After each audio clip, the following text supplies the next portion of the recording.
তৃণমূলের শতাব্দী রায়ের পর এবার বীরভূম লোকসভা কেন্দ্রের বিজেপি প্রার্থী আইপিএস দেবাশিস ধর দেওয়াল লিখনে পদ্ম প্রতীক ও তার নামের ওপর গোবর দিয়ে মুছে দেওয়ার অভিযোগ এবারে উঠল। সোমবার 15 এপ্রিল নলহাটিতে প্রচার কর্মসূচি ছিল বীরভূমের বিজেপি প্রার্থী দেবাশিস ধরের।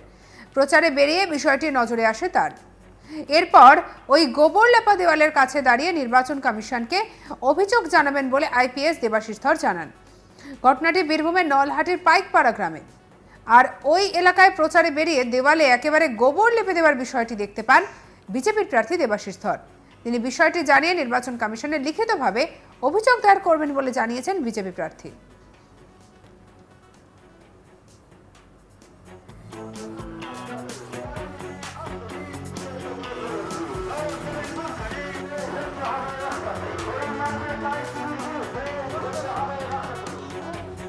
কি বলছেন দেবাশিস ধর শুনবো। কাল রাতে কিছু দুষ্কৃতকারী আমাদের দেওয়ালে এরকমভাবে গোবর লেপে দিয়ে গেছে। এর এগেন্সে আমরা ইলেকশন কমিশনে জানাচ্ছি এবং কোনো যারা এটা করেছে তাদের বিরুদ্ধে আমরা প্রশাসনকে অনুরোধ জানাচ্ছি এবং এই ব্যবস্থা যদি না নেওয়া হয় এর ফল কিন্তু ভবিষ্যতে ওনারাও বুঝবেন এবং এটা আমরা আমাদের দমানো যাবে না। এইভাবে আমাদের বিজেপি পার্টিকে দমানো যায় না এবং আমাদের প্রচার চলতে থাকবে। মানুষ দেখছেন কোনোভাবে আমাকে এইভাবে দমিয়ে রাখা যাবে। তিনি বলছেন যে এইভাবে কখনোই তাকে দমিয়ে রাখা সম্ভব নয়। তবে এই ঘটনাকে কেন্দ্র করে একেবারে চাঞ্চল্য ছড়িয়ে পড়েছে। আর দেখতেই পাচ্ছেন যে একেবারে পদ্ম ফুলের প্রতীকে সেখানে গোবর লেপে দেওয়া হয়েছে। এই ঘটনাকে কেন্দ্র করে দেবাশিস ধর ইতিমধ্যে সরব হয়েছেন।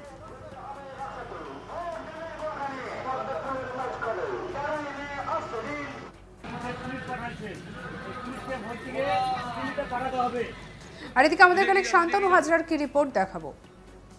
বীরভূমের লোকসভা নির্বাচন আর এই নির্বাচনকে কেন্দ্র করে কখনো দেখা গিয়েছে দেওয়াল যুদ্ধ, কখনো এবার প্রার্থীদের নাম এবং প্রতীক চিহ্নেও মুছে দেওয়া হচ্ছে। একই সঙ্গে দেখা গেল বীরভূমের নলহাটিতে যে পাইকর গ্রাম রয়েছে, পাইকর এলাকায় দেখা গিয়েছে যে দেবাশিস ধরের পাশেই শতাব্দী রায়ের নাম।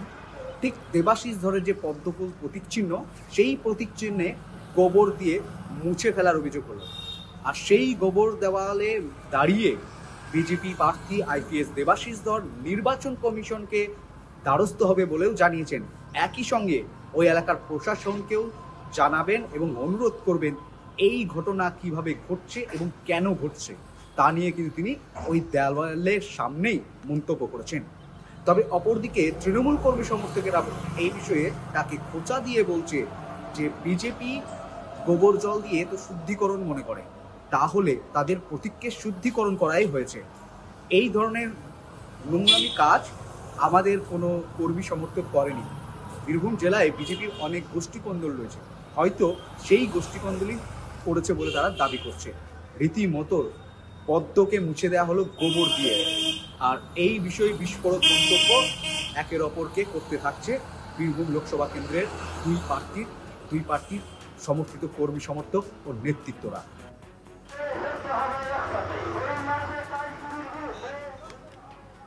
আর এদিকে এই ঘটনাকে কেন্দ্র করে স্বাভাবিকভাবে চাঞ্চল্য ছড়িয়েছে। প্রসঙ্গত যাদের মাথায় দিদির হাত তারাই জেলে ভাত খাচ্ছে। আর এই তৃণমূল নিপাত যাক, নিচে শতাব্দী রায়কে ভোট দিন, তৃণমূলের এই দেওয়াল লিখন নিয়ে হইচই পড়ে গিয়েছে এলাকায়।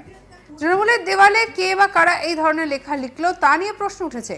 তৃণমূলের দাবি যে তারা এই বিষয়টি কিছুই জানেন না। বীরভূমের দুবরাজপুরে দেখা গিয়েছে এই ছবি।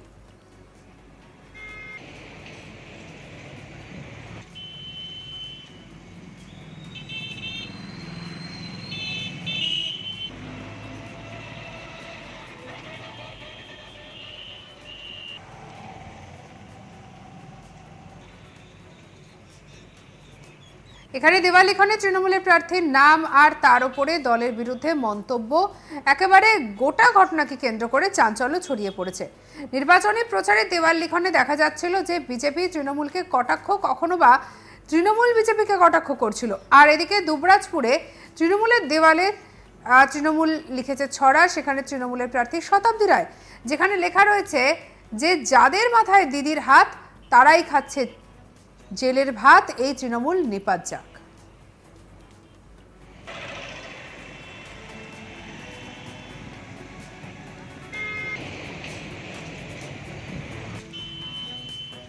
বিজেপি দাবি করেছে যে ওই দেওয়াল ওদের বুকিং স্পট আছে, আর সেখানে বিজেপি কেন লিখতে যাবে?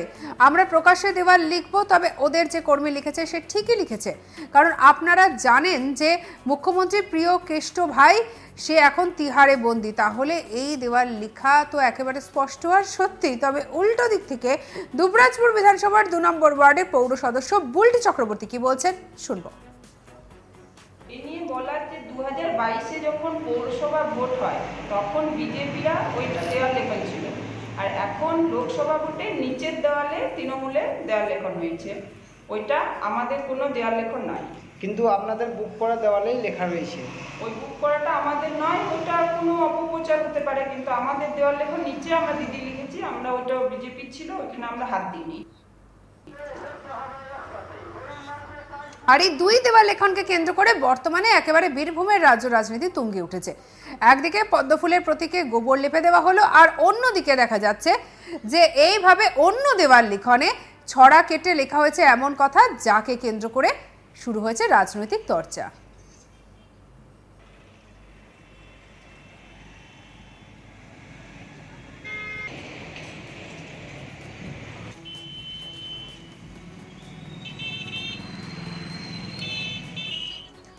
আর এদিকে এই ঘটনাকে কেন্দ্র করে একেবারে চাঞ্চল্য ছড়িয়ে পড়েছে দেবাশিস ধর, কিন্তু ঘটনাটাকে কেন্দ্র করে বেশ খানিকটা চটেছেন। কে বা কারা এই ধরনের ঘটনা ঘটালো তাদেরকে খুঁজে বের করতে তিনি ইতিমধ্যেই কিন্তু তার বক্তব্য রেখে দিয়েছেন। কি বলেছেন শুনবো। কাল রাতে কিছু দুষ্কৃতকারী আমাদের দেওয়ালে এরকমভাবে গোবর লেপে দিয়ে গেছে। এর এগেন্সে আমরা ইলেকশন কমিশনে জানাচ্ছি এবং কোনো যারা এটা করেছে তাদের বিরুদ্ধে আমরা প্রশাসনকে অনুরোধ জানাচ্ছি, এবং এই ব্যবস্থা যদি না নেওয়া হয় এর ফল কিন্তু ভবিষ্যতে ওনারাও বুঝবেন, এবং এটা আমরা দমানো যাবে না। এইভাবে আমাদের বিজেপি পার্টিকে দমানো যায় না, এবং আমাদের প্রচার চলতে থাকবে। মানুষ দেখছেন, কোনোভাবে আমাকে এইভাবে দমিয়ে রাখা যাবে।